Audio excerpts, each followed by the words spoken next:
Well, hello, and thank you, Máiréad Ní Chróinín, for joining me today. Máiréad is one of our 6 resident artists as part of InterAction Galway. You can visit the website interactiongalway.com for more information. It is a Galway Theatre Festival and Galway 2020 project, and Máiréad Ní Chróinín's project is called Slow Down, You Move Too Fast. So first off, Máiréad, I just want to ask you about your background in theatre and the arts.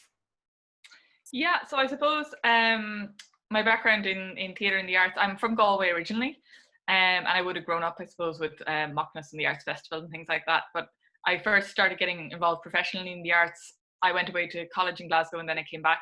And when I came back, myself and my sister Iona set up a company called Moonfish Theatre.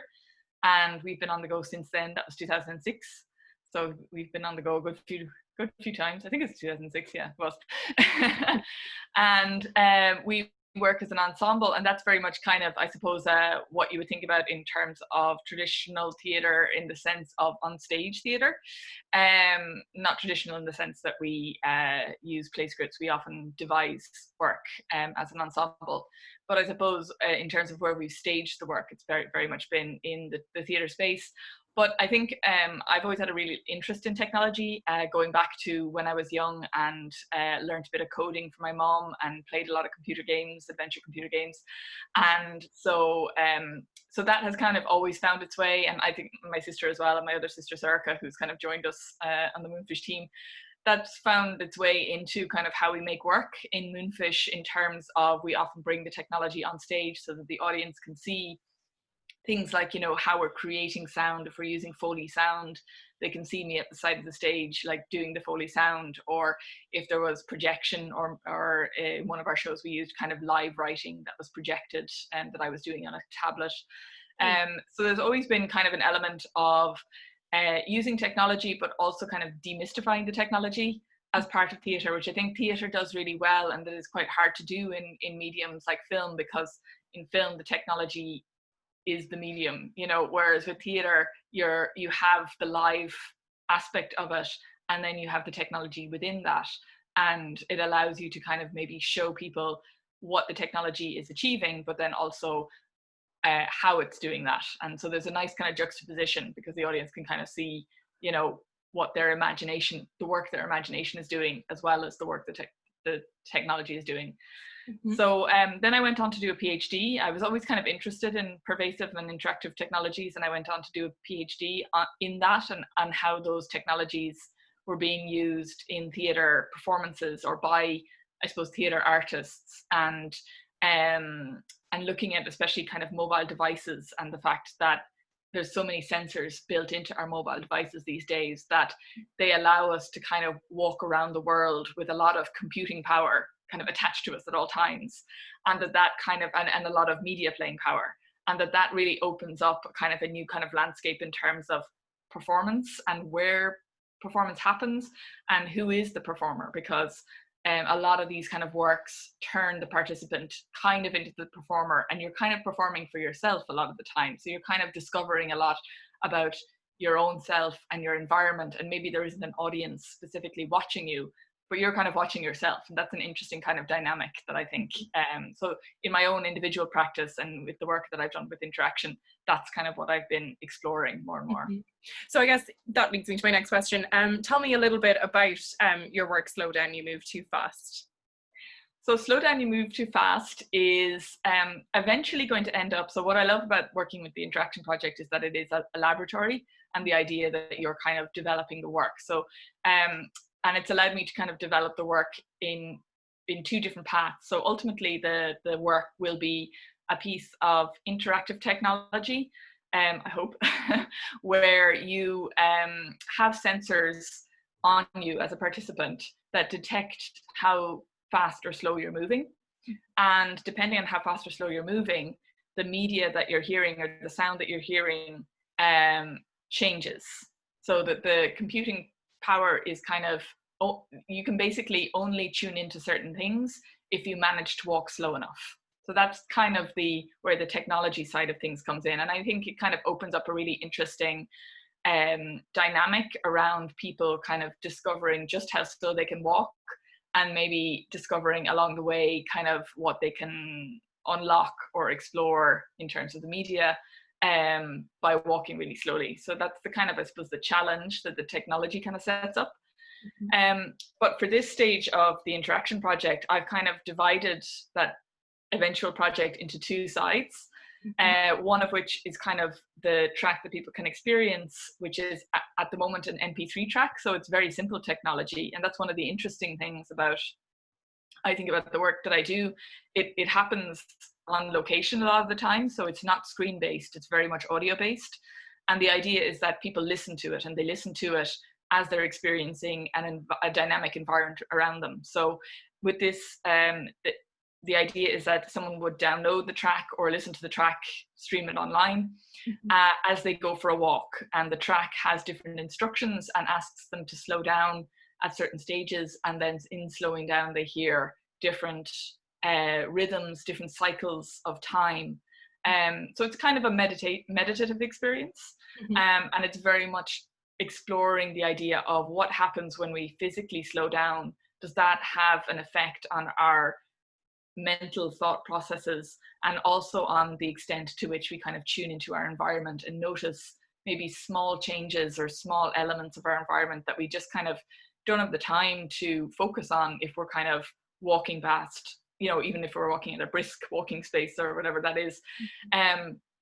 So kind of looking at that and looking at maybe a different reason for going for a walk, because I think at the moment there's a lot of the narrative around going for a walk is very much around kind of cardio and exercise and kind of achieving this maybe optimum physicality or something like that, and long life and whatever it is that they're promising us. Whereas there's also kind of the alternative of, like, if you're walking and you're in the moment and you're in the present, there's always this constant gift of kind of movement and change that you can kind of tune into, and every moment is very different. And I suppose this is a kind of an exploration of what that feels like and what it feels like to slow down, maybe beyond what we're very comfortable slowing down to, and whether that kind of challenges as well the pace at which we live our lives in general, and the way the pace at which we think, and the pace at which we kind of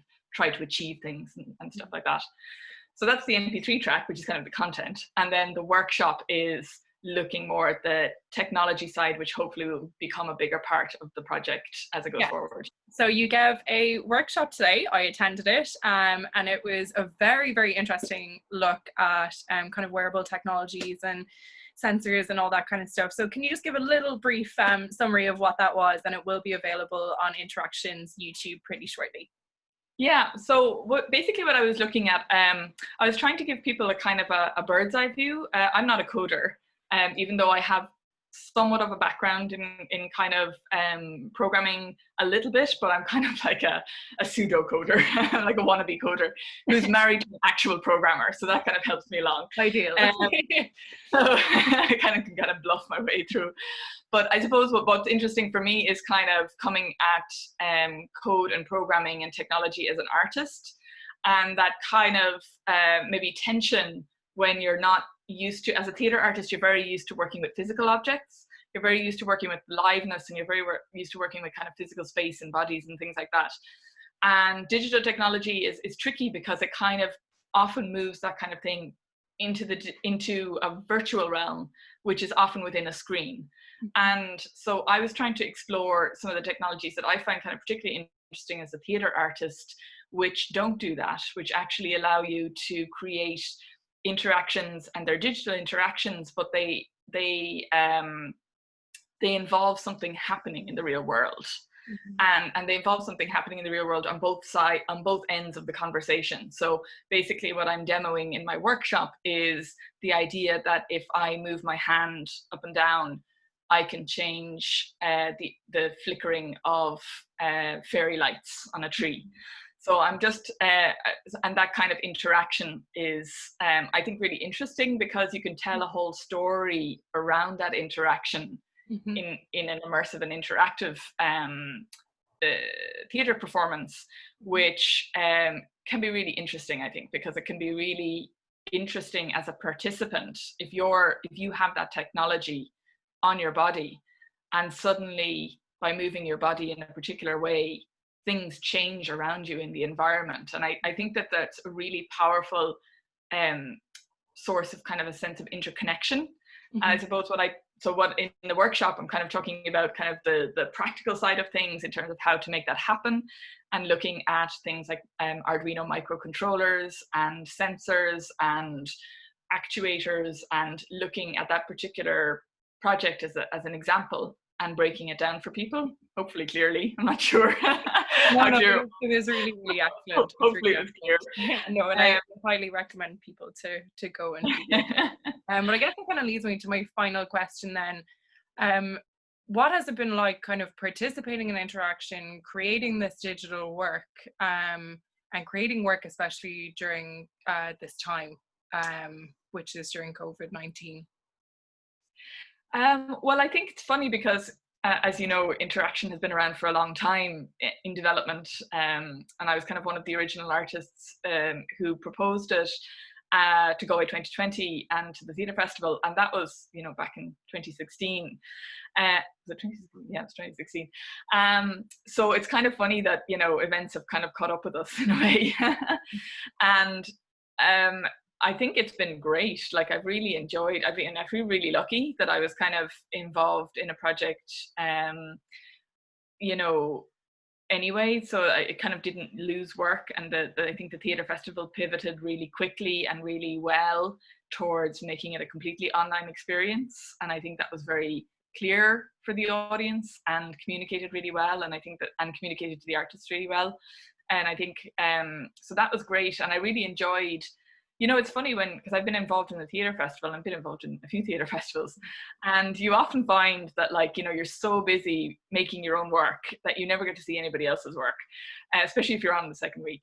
And I guess it's because everybody is kind of off in their own rehearsal room that you never really, get to check in with anybody else who's making work for a theatre festival, whereas with this, it was really interesting because we all, we're making work in different places, but it seemed kind of natural to meet online on Zoom.